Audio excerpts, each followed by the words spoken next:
And San Diego is behind me, as you could see. Welcome to Philip Berry in Fort Lauderdale and Dr. Ken Lloyd in LA and Dianne Devitt in Chicago, I guess, right?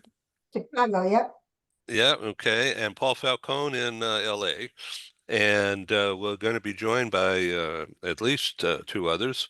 Dianne, thanks so much for being on the program. Everybody, the Dianne Devitt, a 30-year professor, NYU in media, and has established a certificate training program for executive assistants, executive secretaries, chiefs of staff about setting up meetings. We are recording right now. Welcome to Global Business News TV, everybody. This is about 2025 talent, total care, and my words. Philip Berry, tour de force guy in the world of global HR. And we met 26 years ago or so in Paris. And when at that time he was based there as in charge of 60 countries for Colgate-Palmolive Corporation in the people side of things. Philip, tell us specifically what your position was at that time. Well, when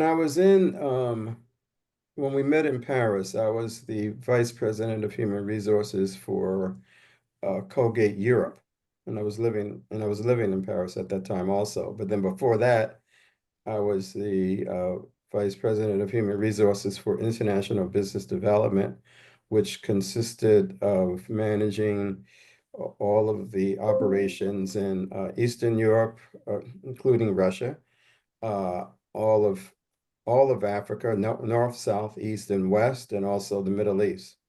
And then and then I was a VP of HR for the Latin American division, all of LATAM, including the um, the Caribbean and Central America and all of that. So, and then I was and then I went to the central office and was reporting to the CEO doing global workplace initiatives, and then I left the company from there and went to the Clinton Foundation. I was the chief human resource officer at the Clinton Foundation.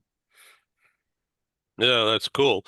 Philip's going to be featured in a few minutes about what's the title that you want the world to know about? Business transformation through talent management. Let me ask you a side question now.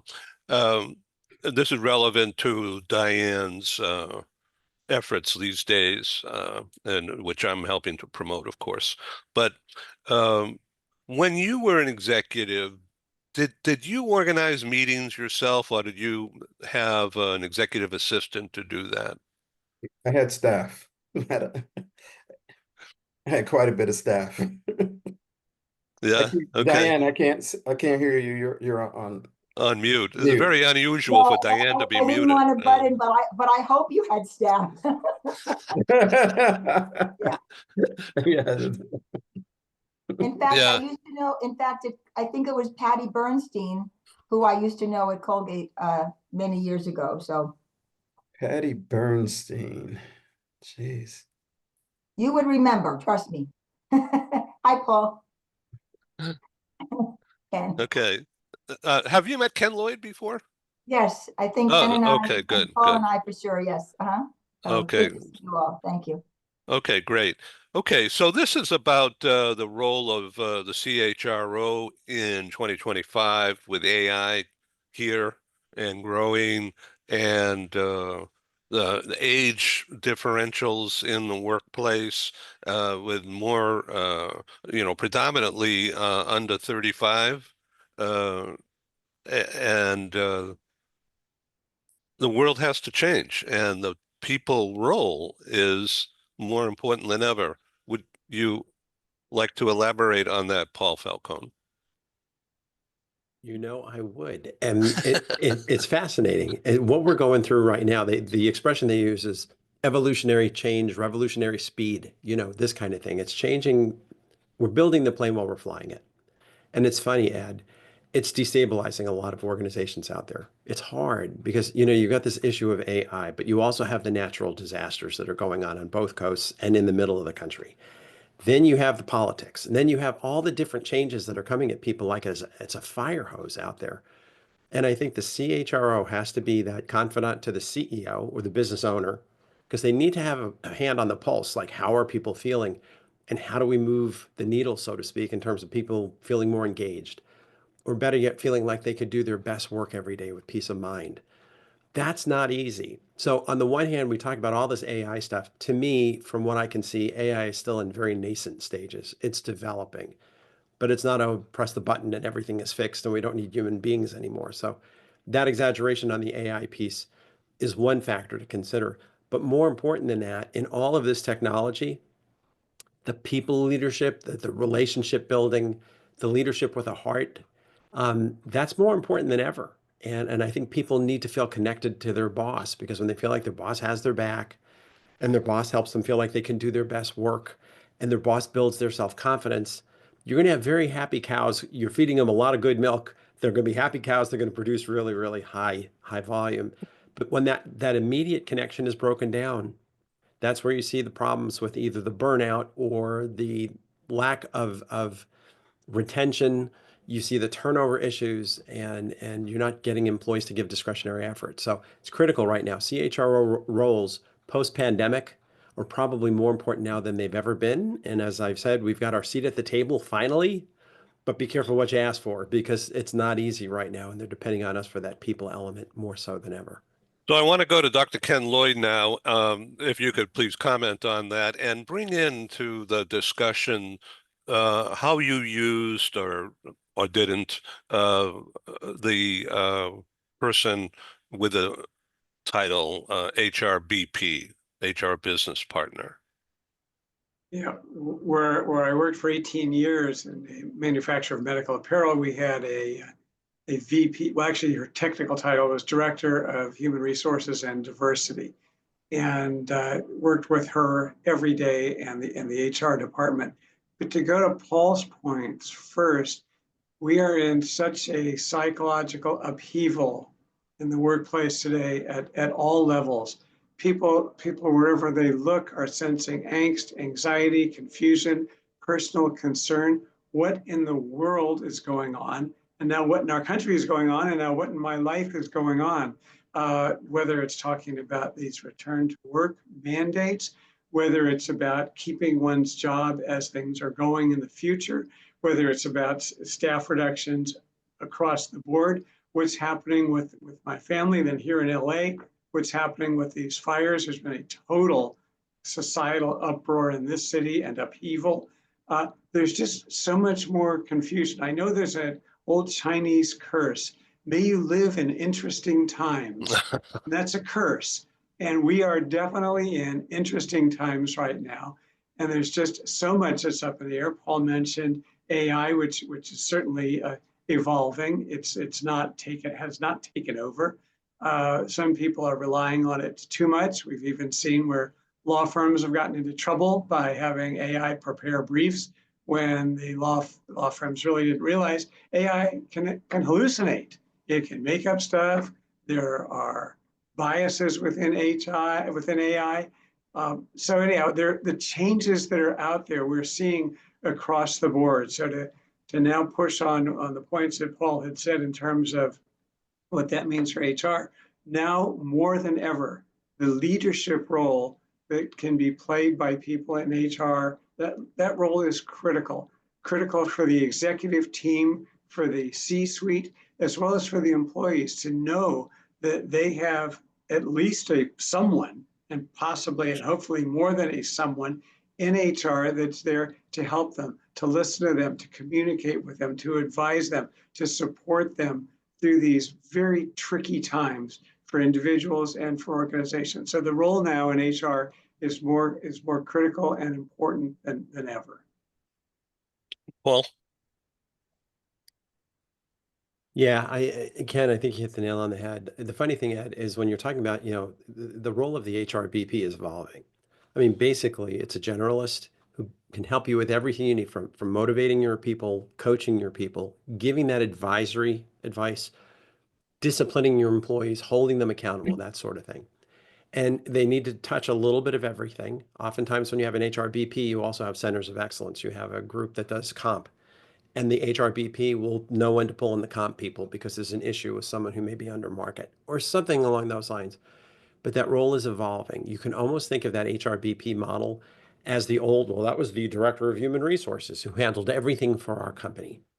And so it's not specific to, it's mostly employee relations, I'll be honest, whether it's motivating or holding people accountable. But the reality becomes what you're trying to do is create the sense of business ownership. And if the HR people really understand the business, and if they really know how to use their internal resources, and they know how to give guidance and wise advice to their clients, that's really where the pendulum is moving. If HR is going to do one thing for an organization, besides looking at the metrics and the analytics and what are the trends and the patterns and all this stuff, it's going to be building muscle of the frontline operational leadership team and making sure that they feel very self-confident in what they're doing, making sure they're self-aware. And between self-awareness and self-confidence, that's really where this, in my opinion, the HR business partner model really shines. So that would be my kind of answer. And Ken, if you agree with that too, and Philip and, Yeah. and Dianne, that seems to be for me what's worked well with the model, and I like it. Paul, let me ask you to answer that question. When you were in companies in your executive roles, mostly within the entertainment industry, as I think all of us know by now, did you have an assistant secretary or chief of staff set up meetings for you, whether in hotels or in a restaurant or something? No, and not really. Doesn't mean I didn't have an executive assistant. But the reality was I was always pretty independent. And I needed my executive assistant to do a lot more than traditional executive assistant roles. And I love the idea of growing talent and helping people focus on career and professional development. So I was a big boy. I could handle my own stuff when it came to that stuff, but I would be the one sitting with my executive assistant saying, where are your interests? What do you want to learn? Where can we give you exposure? What should the stretch assignment be? Let's do a special project. How do you want to set a goal? Those types of things. And I'm happy to say that many of the people who served in EA roles, executive assistant roles for me, have moved on in their careers to do really cool stuff. So that's kind of what my approach was. So we're going to get to Philip's presentation and then we'll all comment on it. But Dianne, could you address what Paul just talked about? I'm going to condense about 5 days worth of comments. You know, I come from an industry that fools people. I've been nearly 40 years in the meetings and events. I was one of the originals, production meetings and events. And I've worked on extremely high level profile things down to, you know, plan a training meeting for 20 people, which is still critical. And in my world, where we come from is that we refer to things as deliberately planned events. We refer to them as communication tools. So the bullet points of where the yellow brick road has led me over the past year or so is that, yes, when I'm an educator, as Ed mentioned, I love teaching and I love training new people. So this program that I created was created with the goal to fill a niche that I had identified prior in the EAA community. I gave webinars to the top associations for executive assistants, and in the middle of the webinar, I would say, how many of you felt fear when your boss approached you to plan a meeting or event? And the chat just blew up with comments like, he'll never know how I felt. I was like a duck swimming underwater. If I didn't have vendors helping me, I would not have gotten by. I was petrified. I was petrified because I've never been trained. Now, meetings and events is a multi-billion-dollar industry. Someone's planning everything you see on the news at night.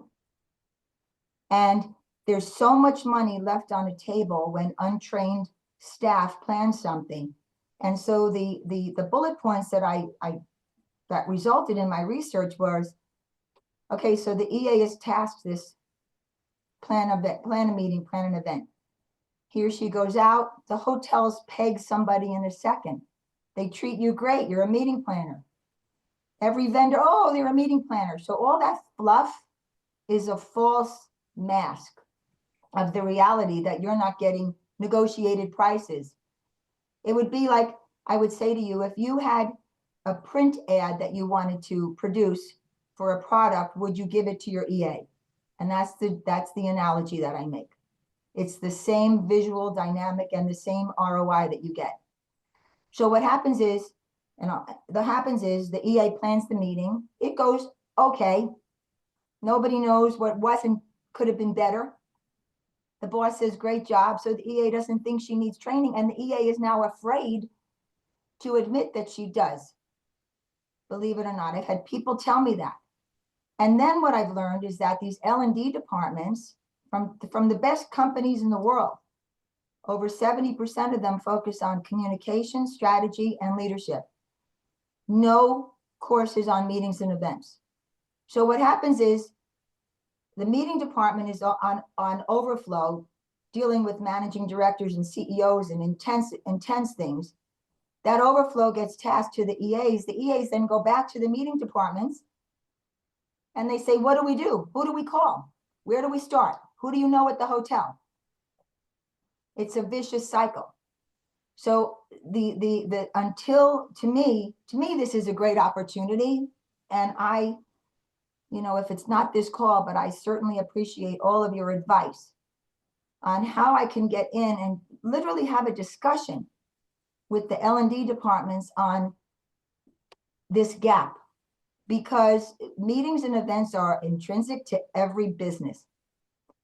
And so much money, so much risk, so much is left on the table. And that's the impetus that I had to create this program.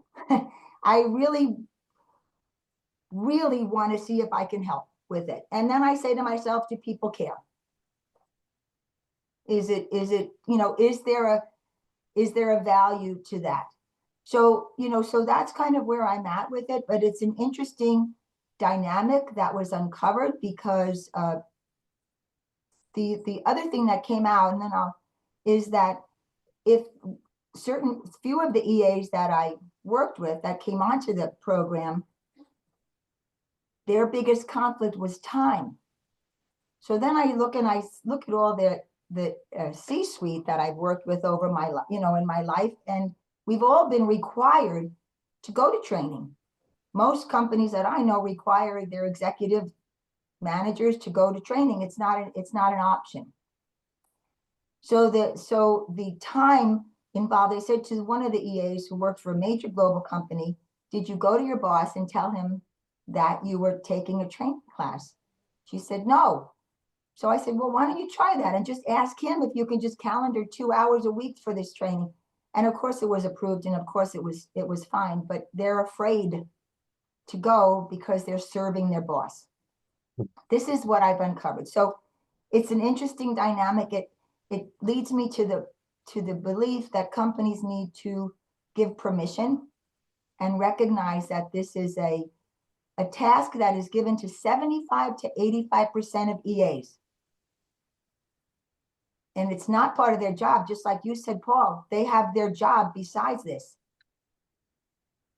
So it's a little bit of an opportunity. It's a big opportunity, but it's also a big gap. Okay, guys, do you want to comment on this before we get to Philip's presentation? Well, I know that in the companies, that I've worked for, not only Colgate, but also when I was with Procter & Gamble, a lot of the responsibility for the meeting management would be, it would involve the communications department. Communications department is the group that would primarily work with the different executive assistants who are different parts of the line organization. And so I would say that any type of training which should occur would be in conjunction with the communications department. And the reason why, is because when you're talking about pricing, when you're talking about trying to leverage the strength of the organization.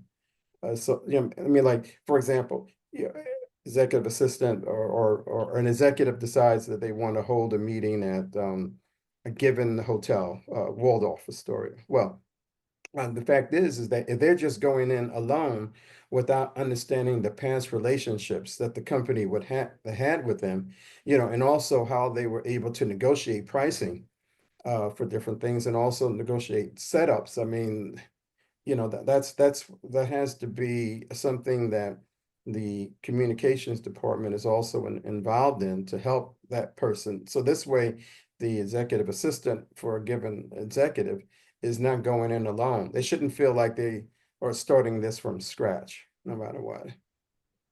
And so I think that's a thought that I have about this. Thank you Very very much, Paul.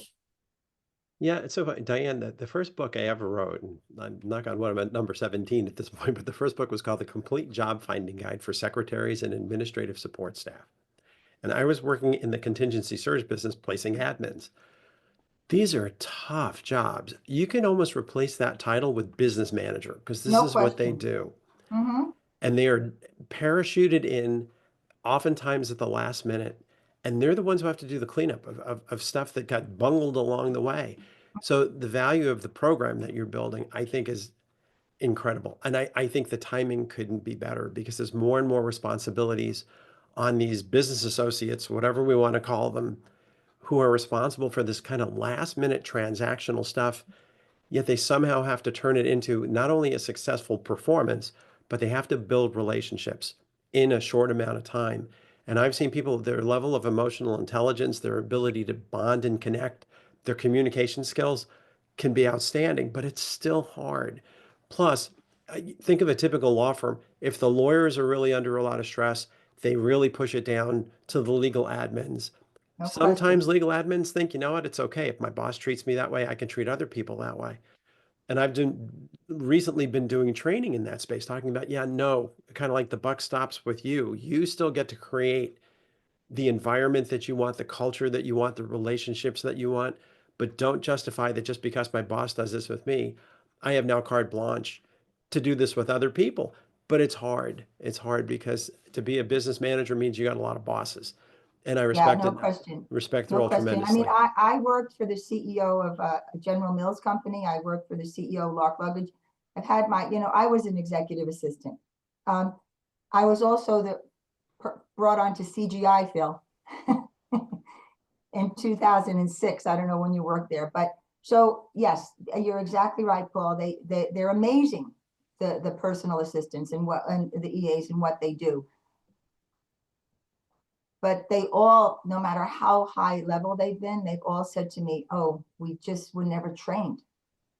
You can't blame someone who's not been trained in negotiating a hotel contract. To that end, I did a report with one of them on a caterer, for example, which doesn't sound like a big deal, but when you have a multinational company and everybody's using that caterer, but nobody knows who is, they ended up negotiating a 30% discount when they realized the volume that was in, which is an aside. But anyway, thank you for that. Thank you for sharing that. Sure. Ken? Yeah, all great points by all of you. I think that sometimes managers will look at those roles as being second tier.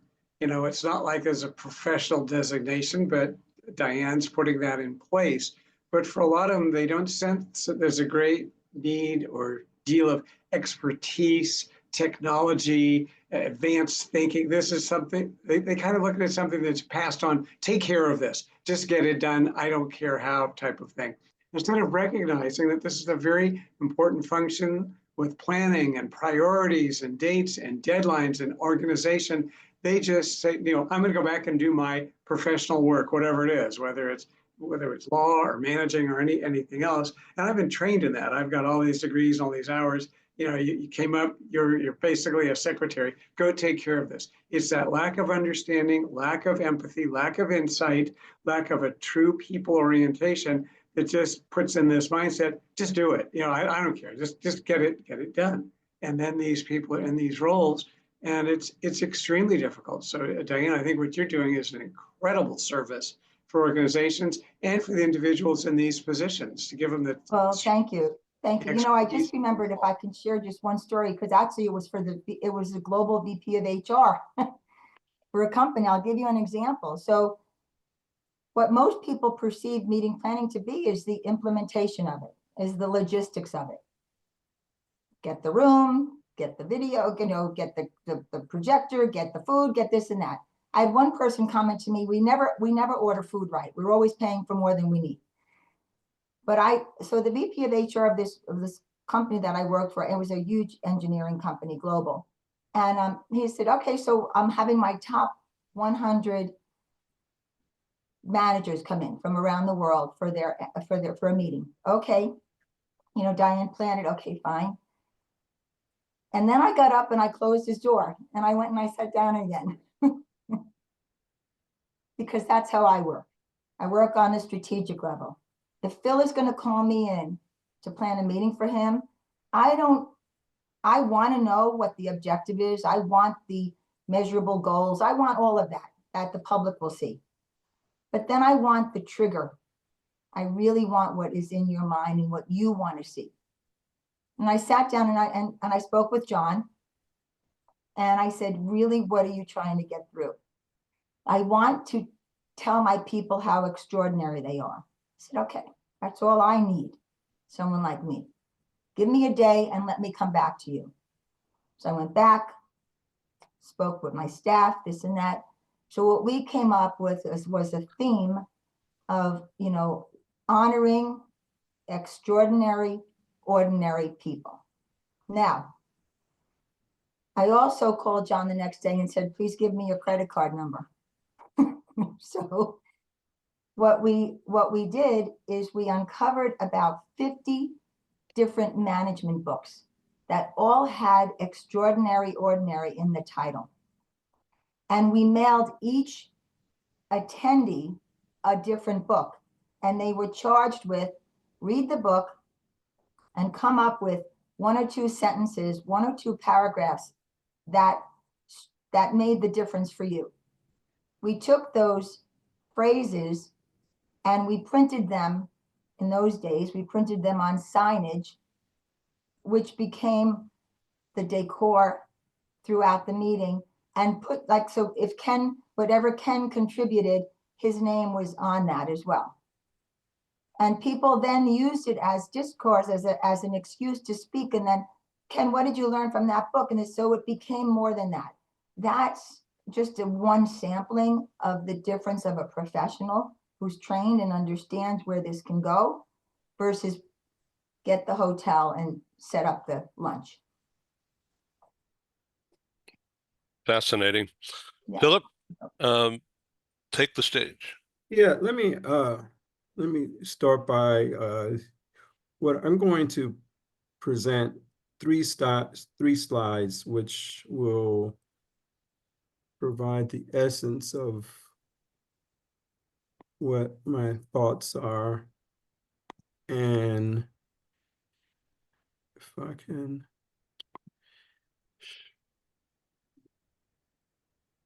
Okay.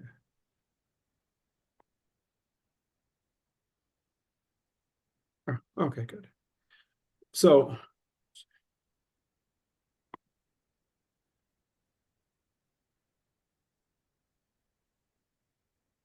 okay, good. So I want to talk about how when I was talking with Ed about this originally, and Ed said, is there a way that you can give a synopsis on what would be required for making business transformation a reality? And I looked at it from the standpoint that when I look at the whole issue of business transformation, it really begins by transforming your talent development strategies. I mean, businesses don't just change or transform in and of themselves. The only way that they change, is that the workforce that you have inside the organization is going through a change in how they are approaching the situation that they're faced with. And so every time I have been involved in an organization that has, from the standpoint of my being there as head of HR, or also from the standpoint from a consulting basis, we are always seeing that there are a few things that need to have attention, and from the standpoint of talent development. And so what I want to do is to talk about it from this stop process of these three particular items. And these are the three things that I really want to put a lot of time into, because it really begins with understanding how the personal brand of the company and also of individuals within it. How do you create that as a superpower so that you can differentiate yourself? The one problem that many companies have gone through when they begin to think about business transformation is they say, well, let's get some new advertising in place. Let's put in a new ad. Let's try to put in place a new way of how we might be positioning the ads or media that we have, or the social media. And that is not the primary way that organizations should look at how they create themselves and develop their superpower regarding how they're going to approach the business. And so it really begins with three pivotal strategies that help you to determine how you're going to approach the business transformation and talent development process. And those three strategies really have to do with how do you, as an organization, one, rebrand yourself so that way you can develop and find new customers and also new consumers and individuals, or are you still marketing in the ways that you marketed before? And is this the primary skill that individuals bring to the situation? And that is still looking at the old business platform without looking at how we can distinguish ourselves in areas that we weren't strong before. For example, the one thing that many companies have started to realize is that when they look at their markets, whether it's on a domestic or a global basis, you find that there are new customers in place that are purchasing, who have different taste from the standpoint of their what they desire from a company. And so they have two choices in this case. What they can do is they can just go to somebody else who is going to provide these products for them, or you can provide a product that's going to make a difference for them. And so if you consider that a large market with younger people, now we're talking about uh, Gen Y and Gen Z, and we have to keep thinking about new generations that are coming into the workforce that are going to have different needs. And so what you typically are seeing is that new companies will come in place, and then they will make themselves sexy enough so that these new generations of individuals, new generations of consumers will go to those companies. Well, what you want to do is that you want to, in any company that you happen to be in, whether it's consumer products, whether it's a technology company, whatever you're doing, what you want to do is to say, how can you have people inside your organization who understand the new external reality that you are facing? I mean, that's a very pivotal piece. And what happens is that when you look at the market share that companies have and how they're losing it. And every company, every year, they have to begin to look at, how am I going to increase market share, gain market share, keep from losing market share? And the only way you do that is that you have people inside who have the competencies and the capabilities that enable you to do that. And so that those companies that have people inside who are able to distinguish themselves and who are able to identify new ways of approaching the consumer, those are the ones that are going to make a difference. And so that to me is a way that when we talk about the role of CHROs, the role of CHRO is to understand what type of people are we recruiting, what type of people are we developing inside the organization, and then are there new skills and tools that people need to understand in order to move forward. The CHRO is above all the type of person who is bringing this new news to the organization. So this way you're not just focusing on being a maintenance type of entity, which is where many CHROs are relegated. They are not relegated to looking at or delegating themselves to look at how can we improve the business. And that's why I feel that every organization where I have worked with new CHROs or where I have been a CHRO is to look at that role from the standpoint of how can we begin to change the way we are moving the business forward. They look at it from a business framework first. And then secondarily, they look at the type of competencies and skills that we have in place in order to move things forward. The other thing that a new HRO should look at, the other pivotal strategy that's important, the third piece, is to understand the whole issue around new trends and new developments that are coming into place. So a lot of talk now about AI. And I think that the discussion on AI is actually very antiquated. My first job in working in industry over 50 years ago, I worked at IBM. And at IBM, I wasn't an HR person. I was a techie. And one of the things that I saw when I moved from IBM and then I worked for another company that doesn't exist anymore, it's Digital Equipment. Digital Equipment was eventually purchased or acquired, I should say, by Hewlett Packard.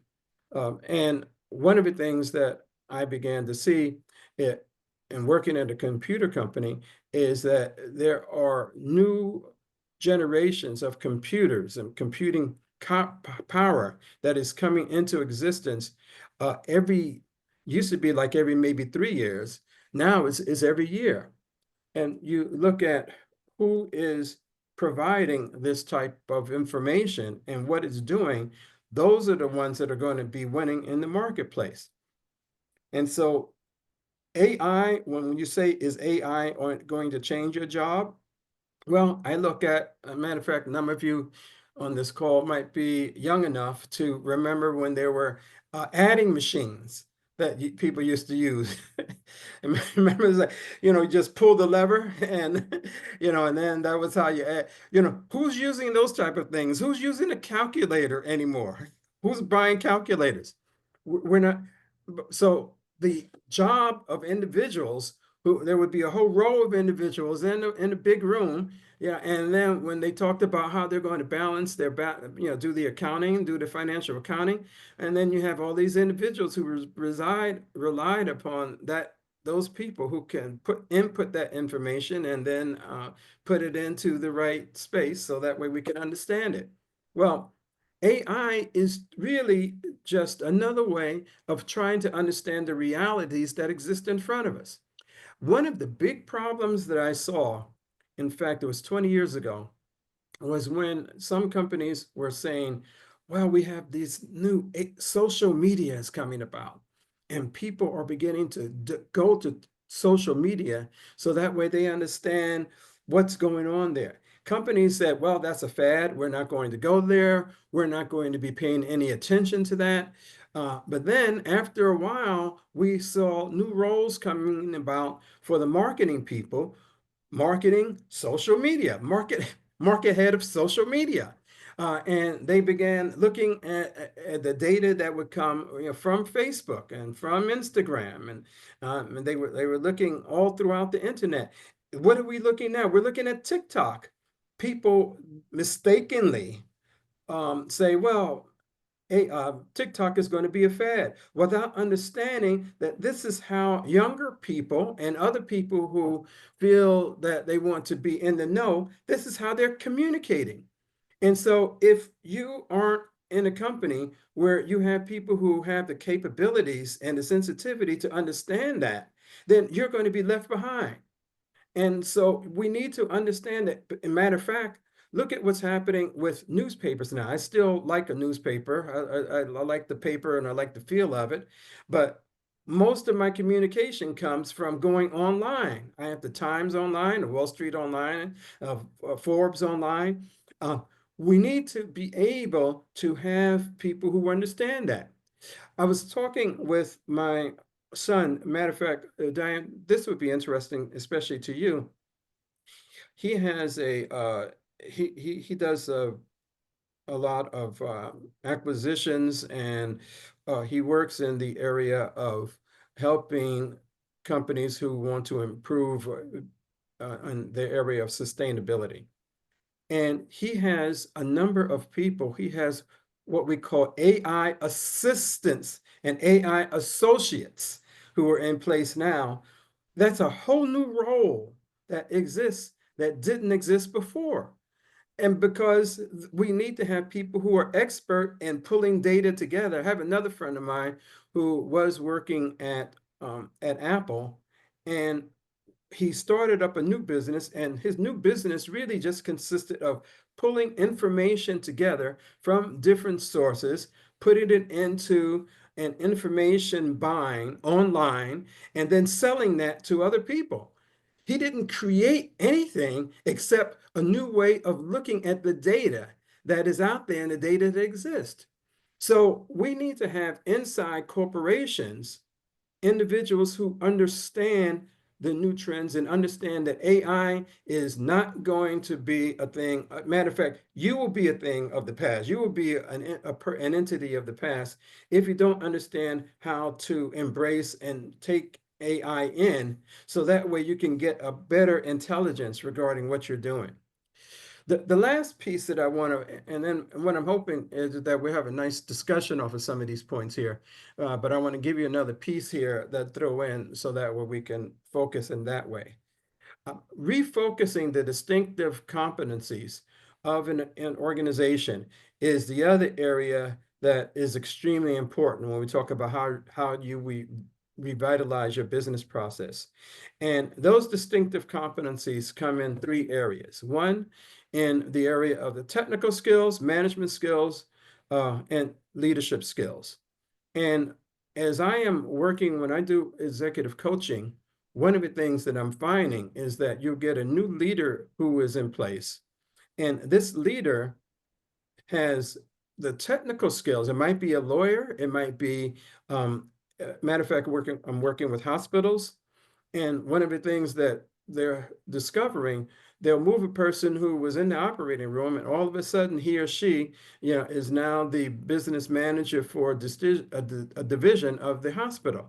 So when I work with engineers, matter of fact, there's another company that I'm was working with, in the computer area. There was an acquisition that this company had, and this was a company that was, without going into the detail of the company, but it was an acquisition of a German company with a Korean company. And they combined it because of the skills and capabilities that they wanted to have in place. And the primary reason that the acquisition came about is because they were primarily looking at the technical skill capabilities. Well, fast forward, what my job was to help these German engineers understand how to work with their Korean counterparts. Yeah, it was a cultural piece. They didn't have the interpersonal competencies in order to do that very well. But they were promoted in the organization based upon their technical competencies. And so, in fact, if we look back at, and a number of you have been either involved or on the tail end of acquisitions, where you saw that there were acquisitions that were in place and then they fell apart. Why did they fall apart? It's because individuals didn't have the distinctive competencies of managing and working with people who came out of a different cultural context. They needed to understand how decisions were made in the other company, because you're going to combine two cultures. And if you combine two cultures, what you're combining, you think that you're combining it because of the technical skills. What you find is that the gap that you have is in the cultural competencies that involve interpersonal, a new understanding of the psychological framework of the people that you're going to be working with. A lot of people talk about the fact that in the area of diversity, you see more women coming into the organization now than came in before. And so what organizations have to do is to reposition themselves so that way they can take into account the needs and aspirations and concerns of women who are going to be who bring a high level of competency, a high level of skill and capability, but they want to do things maybe a little differently. And so is your organization incorporating that?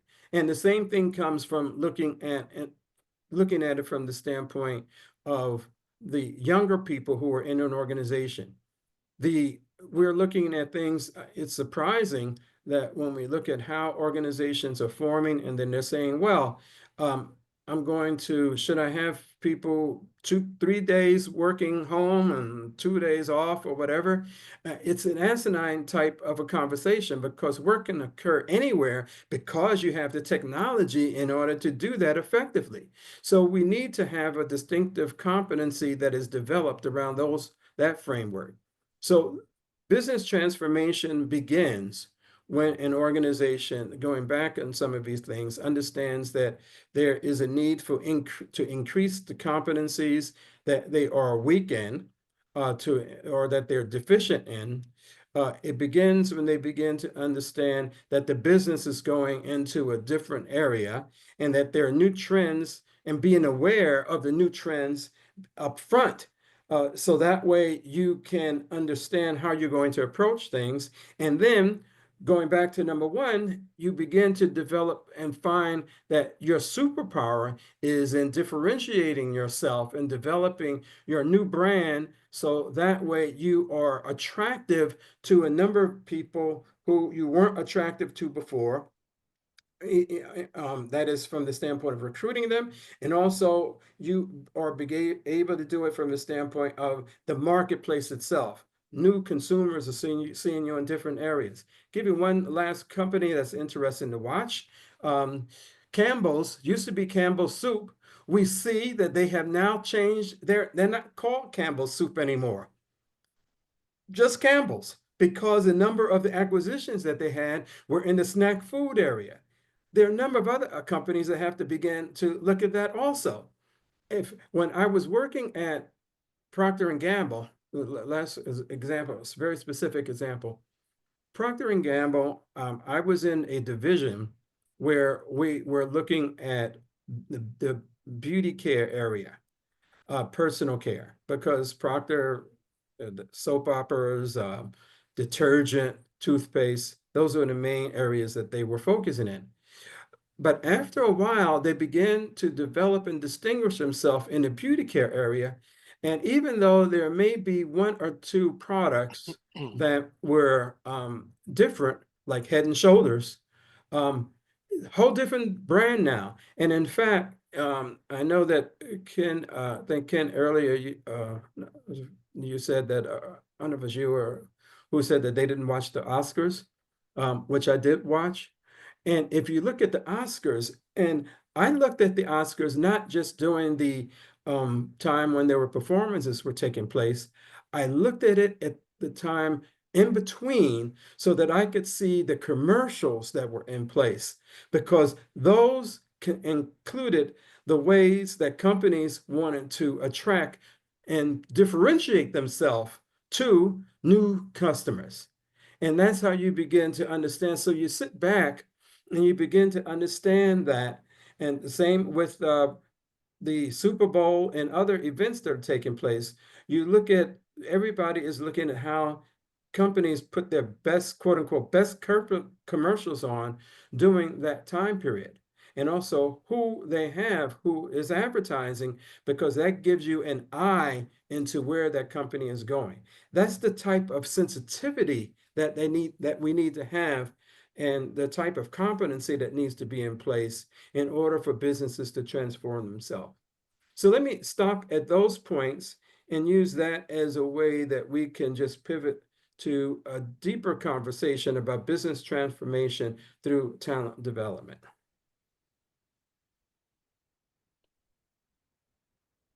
You know, I was watching, as I always do on Sundays, the CNN program Fareed talks geopolitics, and who the advertisers are on that particular show, which gets a global audience, mostly business people, senior level.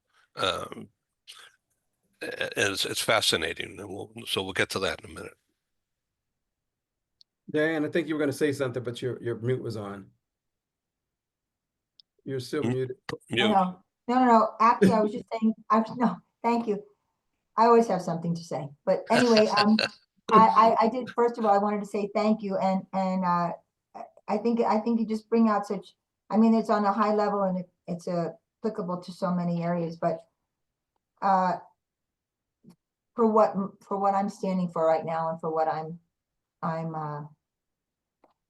aggressively looking for the right home for, I think these were really helpful, because from a business framework point of view, having processes that are going to help the company bottom line is what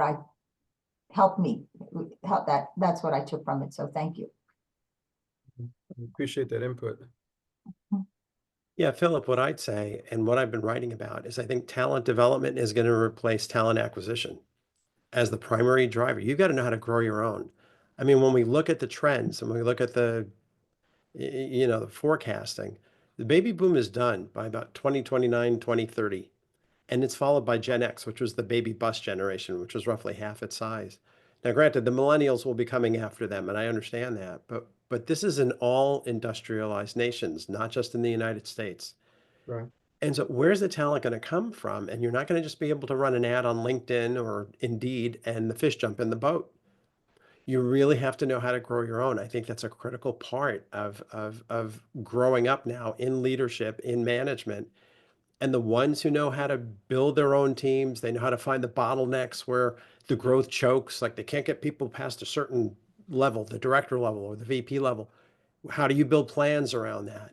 That's really the strategic thinking that I think the CHROs need to really hone in on right now, because to the degree that you can stay ahead of the talent curve in an environment that's going to be talent scarce for basically the rest of the century, for everything that we're reading out there, the industrialized countries are going to be facing talent scarcity issues. You know how to turn teams around, you know how to grow talent. That's going to be the key. It's not going to be as easy as pushing the button and saying, here's all the qualified candidates, just choose one. So I totally agree with you. And I think talent development is going to be one of the top three core criteria that people are going to be measured by, in a core competency that they need to grow their career in. And does it matter? Sure. May I just ask, does it matter if they're in office or remote? Personally, I think it's both, Ed. I don't think we're ever going back to a traditional environment. Companies are going to need to be able to hire talent that live further away than 25 miles from the office. And I really think it's here to stay. It'll probably remain in a hybrid model rather than a fully remote model. You're going to expect travel to the corporate office or wherever it happens to be. But I think the days of thinking no more hybrid, everything is back to Monday, Friday, 8 to 5. I think those days are over, truthfully. I just don't think companies are going to be able to afford it because they need more and more refined talent, and they're not going to find it necessarily in the local neighborhood. We need to move organizations past this Frederick Taylor approach of manufacturing-based approach where everything just occurs in one building. If organizations don't move past that, if they don't have a paradigm shift past that to understand that people can be utilized and they can work effectively wherever they are, then businesses are going to fail. And I think that's one of the things that I really learned in working globally, where what we had was that you decided that there were centers of excellence in different places where you can have people based. They don't have to all be in the same place, but you can communicate them. I mean, that's why I'm saying there are models that existed before this quote unquote AI discussion where you have people who are in different places and they communicate as teams. They work very well with each other. They've learned how to navigate across time barriers. They've learned how to navigate and share information. They've learned all of the technologies that help them to make decisions. I mean, that's the main thing. What is the task that we have to complete? What's the decision that has to be made? Where can we get that decision made? When can we get input from people in order to make it happen? An organization, and we find that because of the way many of the functions inside an organization, that they've changed to quite an extent where if an organization is going to be effective, then it has to be able to have that adaptive type of structure, an adaptive organizational structure. Right. Ken, were you going to say something? Yeah, I was just going to say at the very top of your slide, you use the word revitalization. That is, to me, key that underlies all of this, to bring back life, to provide more life to individuals and to organizations. And here's how to do it. If we don't constantly focus on revitalizing, developing, learning, growth, building our organization, building our team, we're stuck, we're stagnant, and then we're not going to be vital anymore. So if we as individuals and organizations want to be vital today and into the future, the steps that you're talking about and this mindset, if you will, a culture of revitalization is what really will help take people and the organizations where they're working on in life successfully and to provide them with more satisfaction, more insights, more growth, and a far happier life. So I think revitalization is critical here. When we lose that, it's game over. It's just not going to be vital anymore. Right. But you know, I jump in here, Ed. I'm sorry, Ed, but No, please go. just you know, I taught last week. The young people love coming back to class. That was their feedback. This is truly the first semester, like the post that the pandemic is there, gone. And there is a craving. There's a natural craving to be with people. So I think, you know, we're all saying the same thing in different ways. Listen, there's no doubt business has to change. No one's going to the 10th floor every day to do their job, but there'll be pockets. But I think just the realization that people do still need to be with one another, to bounce off, to go down the hall, to be mentored. You know, you talk about growing up, Phil, in a certain generation. I mean, I learned from the people who sat next to me or down the hall at the moment when I needed to learn. And we can't forget that either. I'm learning from you, and we're all apart in different places. And I got a letter today, and maybe some of you got it also, from SHRM, written by Johnny Taylor, who's the leader, and Emily Dickens, who's chief of something, but they addressed President's remarks last night. And it's fascinating. I'm going to send it around to everybody. I published it on the top of my front page, my website. So anyway, Mr. Taylor, who's the leader, I'm just going to be real quick here. When Sherm talks about the future of work, we mean looking beyond the next few years to a future where today's workforce and the next generation are equipped with the skills they need to succeed. We need policies that address AI-driven job displacement and the growing skills gap. We must invent in upskilling, reskilling, and education reform. AI isn't just a disruptor, it's a tool that, when paired with human intelligence, can unlock new opportunities and drive innovation. That's exactly what you have been talking about. One of the things that's been really interesting to me, I was thinking about, I always think about, like when I talked about the distinctive competencies, and I'm more convinced that instead of the three distinctive competencies, there's a fourth one. So it's not just leadership skills, technical skills, and interpersonal skills. It's having the cultural competent, the ability to work, understand how to work cross-culturally, working across continents, working with and understanding, because we're more and more a global organization. I know that there are some forces that want to push us back into a just US model, but I don't feel that that's going to be, there's no way that we could go back into that type of model and exist. You know, you look at a matter of fact, looking at a discussion that took place between Zelensky and Trump. Forget anything that you might feel about it politically, and look at it through the lens of a cross-cultural discussion. and just did they understand each other from the standpoint of being able to communicate cross-culturally? Did they understand interpersonally what was going on with each other? Did they understand the needs that the other person had? I mean, that's the type of, when we talk about our leaders in place, and has it also happened with having those leaders in other parts of in other organizations, we need to be able to have people who can work and manage conflict in those areas by having the other distinct competency of cross-cultural understanding. The lack of that is going to really harm us, and it's going to harm other countries that don't begin to focus on that. It was really interesting on YouTube. There's a lot of stuff, but somebody was showing the old President Clinton was interviewed a long time ago about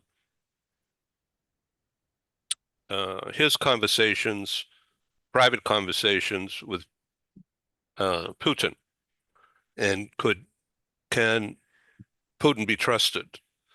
And Clinton said yes in the interview. He said, because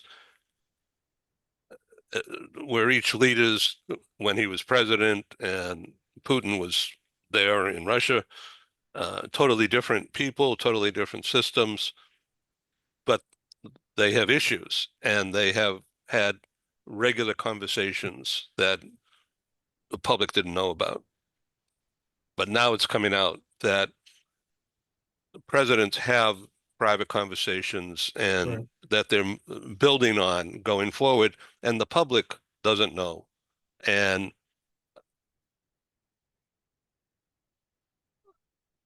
whatever triggered Zelensky to act the way he did, and then what triggered the president to act the way he did in full view in front of everybody,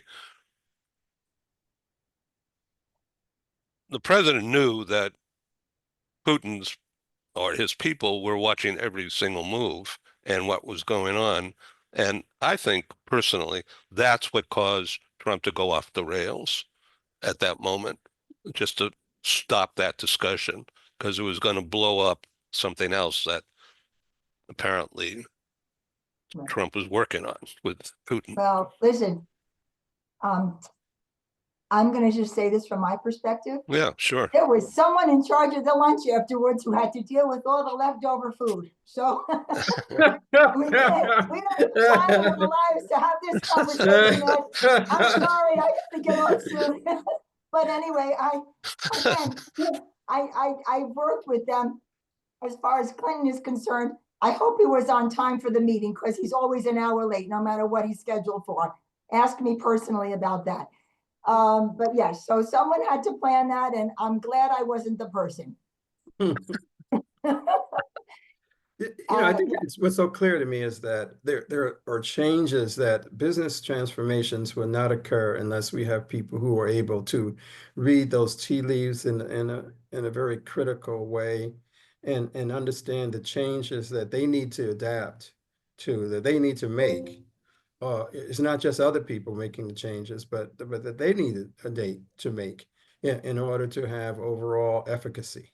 Overall efficacy negotiating. That's why I love the whole issue of negotiation. Negotiation is not always about win-lose. It's about how can we have something where both of us can win.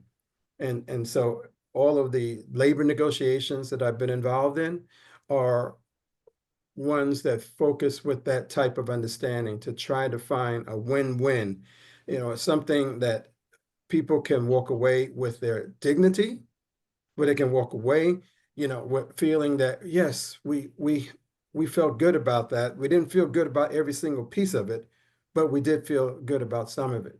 It's one of the things also that I learned in working as I was the Chief Human Resource Officer at the Clinton Foundation, where Clinton is a type of individual who really understands people and on a very and he really brought that understanding to bear more so when I was working with them. When people are in the presidential role, there's a whole lot of other things that are going in place, and so it's difficult to. But I certainly did see that in place and saw the sensitivity of his character, and working with him afterwards and understanding the type of issues that he wanted to work on a global basis and how he was able to be effective in those areas. Now, the interesting thing is that when I went there with the foundation before I started my own business, I said, well, look, I'm going to come on as Chief Human Resource Officer, but I don't care if the secretary wins, or that's what we call Hillary, the secretary. I don't care if she wins or loses. I don't want to go to Washington, D.C. So afterwards, I'll stay in my own consulting business afterwards. So. Fascinating. Paul, you have all kinds of experience and still now, but back when you were involved in Paramount or NBC, I'm sure you have similar stories. Oh, there's plenty of stories. The storytelling is key. But one of excuse me, one of the things that's important is I like to study, what is it that Gen Y and Gen Z are looking for as their priorities? And what is it that the C-level, the C-suite, the CEOs are looking for? One of the things, interestingly enough, is in the C-suite surveys, they're looking for emotional intelligence. And it makes me smile because growing up in my career, we called them soft skills. And in soft skills, nobody wanted to talk to me about soft skills training. But now they call it emotional intelligence. And all of a sudden, it's one of the top 5 things that CEOs are looking for. It's all part and parcel of the same thing. It's the communication, it's growing your teams, it's building relationships with people. Dianne, to your point, the Gen Z, the 27 and under crowd is studying out, they're testing out as the loneliest, most isolated, most depressed generation on the planet, even more so than the people in the retirement homes. They're the first truly digital generation, but that came at a cost. And the interpersonal relationships really didn't foster themselves. And COVID certainly didn't help because they were working remotely and everything else. So I think of my career like you do. It's like I had my best friends were at work, my career mentors and coaches were at work. You take that out of the equation and you can see where, we're social animals as human beings and we want to have that relationship. So to your point, Philip, I love the presentation. I think the idea is building relationships. Leadership is about the heart. It's coming through the heart. It's not coming through the brain. It's not a cognitive connection. It's the Maya Angelou. Remember when she said people will forget what you said, people will forget what you did, but they'll never forget how you made them feel. Yeah. And that's kind of the key to everything. And as long as we kind of keep that in mind moving forward, it helps us institute a healthy filter along with other things like the retraining and that sort of thing, the agility, the readiness for change. But think about that emotional intelligence piece, especially in a world changing so quickly with so much technology on the horizon. These changes are scary for people, but as long as they feel like their boss has their back and they've got a trusting relationship, that's the key differentiator. It is. It is. Yeah, it's the old study that where people said that one of the reasons why people leave a job, that they don't leave the job, they leave their boss. You know, and if you have a person in place who can really be effective with them on a personal, make them feel connected to the organization, that's really going to help them. I mean, yeah, it's like family. It's like you're building a family. I mean, there are probably reasons why I stayed at Colgate for such a long period of time. I mean, I didn't imagine that I'd be there, 20 years or whatever. I mean, but it was because I felt that wherever I was working, whatever part of the world I was working, I had this family network. So, oh Hmm. yeah, I know Joe Russell. Yeah, sure. I do know Joe Russell, Diane, yeah. I thought it was another name, but you said Bernstein, but yeah, I do know Joe Russell. So Yeah. Ken? It's interesting. I remember from years ago when working with companies on screening applicants for positions and looking at candidates for promotions, we would look at two key factors. Can they do the job? Do they have the experience, the expertise, the certification, the training, all those so-called hard factors? And then we would look at this, will they do the job? Do they have the empathy, the motivation, the drive, the persistence, the insights into others? Because you can be technically skilled perfectly and be totally unsuitable for a lot of roles because of the soft skills, or what we now call, as Paul said, emotional intelligence. So that's critical. And those are both are areas for growth. But you can have all the technical expertise in the world and can be Captain Quig, okay? Nobody wants to be around you. People don't want to work with you. You're going to have a mutiny. In other words, in today's business, you're going to have turnover. People aren't going to leave. Just as Philip said, they're going to leave that boss. They're going to go somewhere else. And a lot of the loneliness that we see, with the younger generations has emanated from the time that they've spent on social media, the time that they've spent rather than interacting face to face with others, even as we're interacting now, but looking at screens. And I'm frankly reading in a lot of these psychological journals, there's not only a link to depression, there's a link to suicide. It's yeah. that profound these days. So for us to be there as fellow employees, as managers, as leaders, providing the support, the development, the opportunities to learn and advance and grow, all critical for success in the broadest sense of the term. I did work that is, as much as it seems that it's not related, it's totally related. I did work extensive research on sensory communication. I actually produced a summit back in 2016 called the Sense Up Summit. And Ken, exactly what you're saying, because it's sort of a cascading thing. When I told you I taught last week, but what I did as the students were entering the class, because I was actually substituting, I stood at the door and I stopped all of them and I shook their hands and I said to them, so don't you want to say to me, hello, Professor Devitt? And my name is so-and-so. And I had each of them do that to make that connection to touch. And you learn this because when you talk about suicide and depression, is because all of us need human touch 6 to 8 times a day. They tell you to shake hands or hug somebody. And Paul, I'm sure you know this with your work. So this may seem trivial, but the importance of having people together more often than not. And this is where it goes back to my belief that, at least 3 days a week, and wherever you are, be with people. Wherever you are, however you work, be with people. And so that's a whole nother discussion, I think, Ed. But But it is something that we have to be aware of. And these students, they loved it. They all thanked me at the end for teaching them how to properly handshake. Dianne, thank you. Yep. You told me one time, well, you did it. You wrote a book, or you had a session on what color was your meeting. So let me ask you a question, Dianne. What color would this program be, in your view?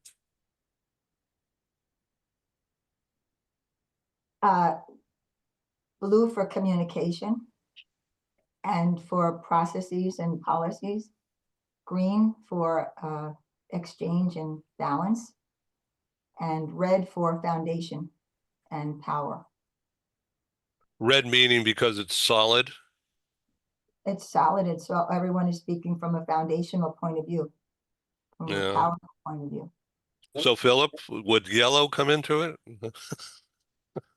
No, I like Diane's outline. I mean, a matter of fact, it's interesting because as she's talking and describing, you know, and so now I'm sensing, you know, what I'm doing is I'm looking at this meeting through a different lens, and yeah, no, it's nice. I like that.